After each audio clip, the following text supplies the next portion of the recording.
असाउद्दीन ओवैसी जी।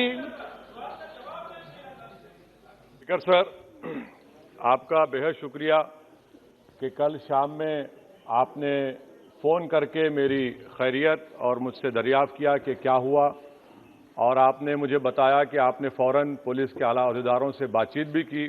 मैं आपका बेहद शुक्रिया अदा करता हूं कि आपने अपनी संवैधानिक जिम्मेदारी को एक रुकने पार्लिमान की जान पर जब कातिलाना हमला किया गया टोल गेट पर, आपने उस बात की। मैं आपका शुक्रिया अदा करता हूं।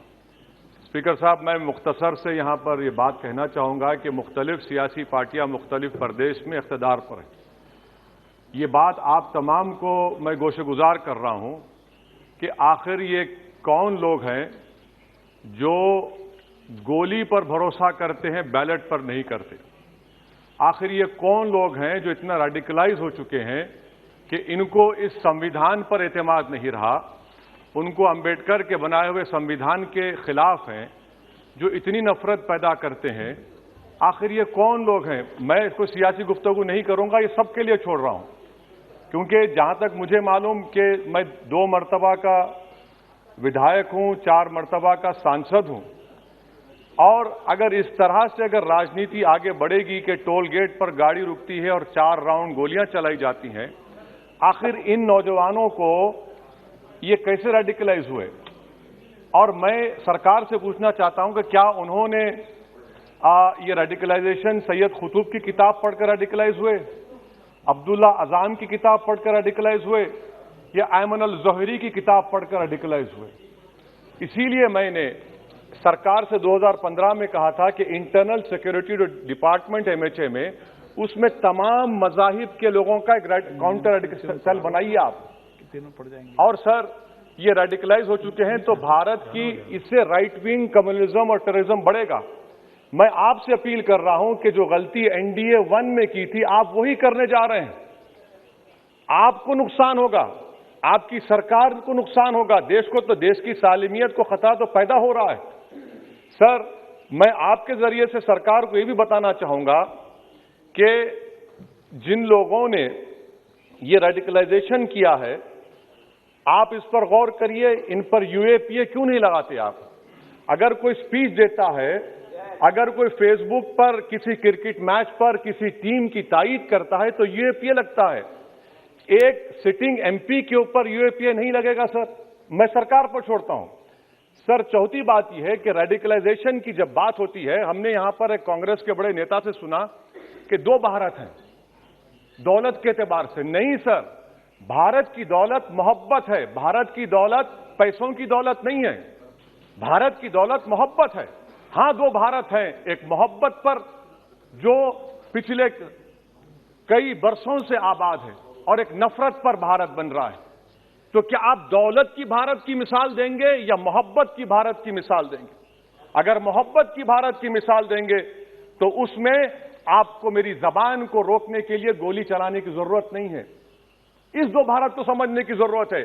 सर, खत्म सर, मुझे खत्म सर सुनिए सर, मैंने करीब से 6 फीट से गोलियां देखी, मुझे बोलने दीजिए सर। हो सकता है कि कल दिन ना देखूं मैं। अगर मैं यहां पर नहीं बोलूंगा तो कहां बोलूंगा सर? आप मुझे प्लीज बोलने दीजिए।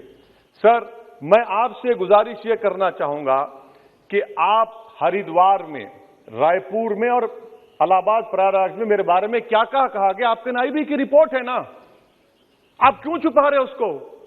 देखिए, मैं मौत से नहीं डरने वाला हूं, हम सबको जाना है इस दुनिया से। बल्कि मैंने कह दिया कि मैं इस वतन में पैदा हुआ, मेरी मां की कोख से तो जमीन पर लिटाया गया। जब मेरी आंख बंद हो जाएगी तो इंशाल्लाह औरंगाबाद की जमीन मुझे दफनाया जाएगा। मगर मैं आपसे अपील करना चाह रहा हूं सरकार से सर, कि जो कुछ बातें की गई हैं उसको देखिए। मैं Z कैटेगरी सिक्योरिटी नहीं चाहिए मुझे, मैं हरगिज नहीं चाहिए मुझे। मैं 94 से पॉलिटिक्स में हूं। मैं आजाद जिंदगी गुजारना चाहता हूं। मैं घुटन के साथ जिंदा नहीं रह सकता इस दुनिया में। मुझे जिंदा रहना है तो अपनी आवाज उठाना है, मुझे अब जिंदा रहना है तो सरकार किसी के उनके खिलाफ बोलना है, और अगर गोली लगती है तो मुझे कबूल है, मगर मैं घुटन की जिंदगी नहीं गुजार सकता sir.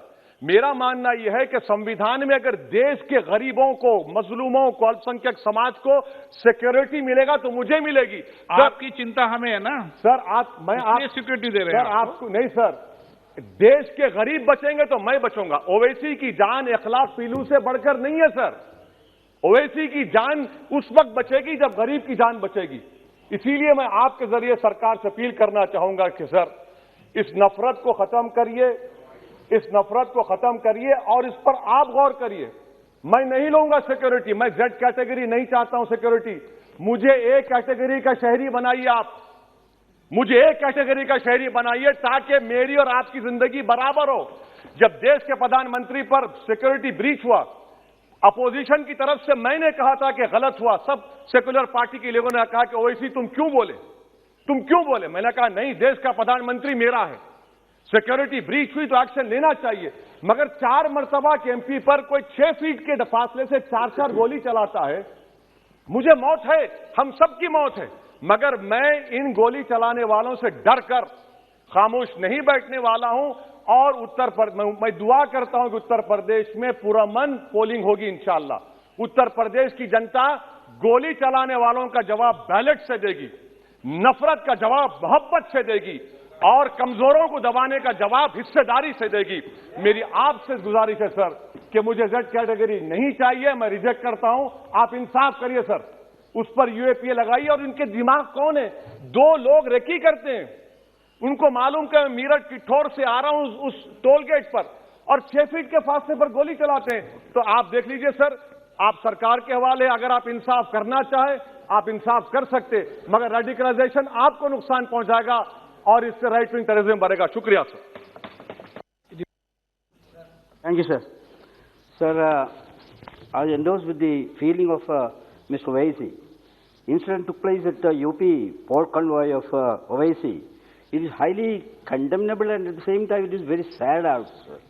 I also urge upon the government to take swift action to find out the culprits and bring them before the law. We should allow that the thing should not be in this way.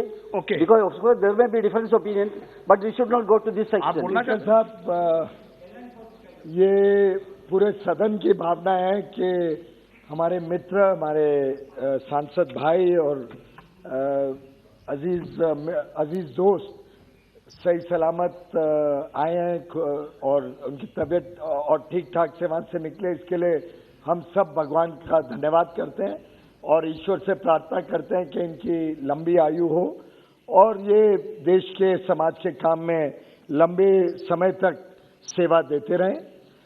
राज्य सरकार ने तुरंत इस पे गहराई से कार्रवाई की, आरोपी पकड़े भी गए हैं, उनके व्हीकल को भी जब्त किया गया है, उनके जो उन्होंने इस्तेमाल किया था हथियार भी बरामद किए गए और पूरी गंभीरता से इस विषय के ऊपर कार्रवाई चल रही है।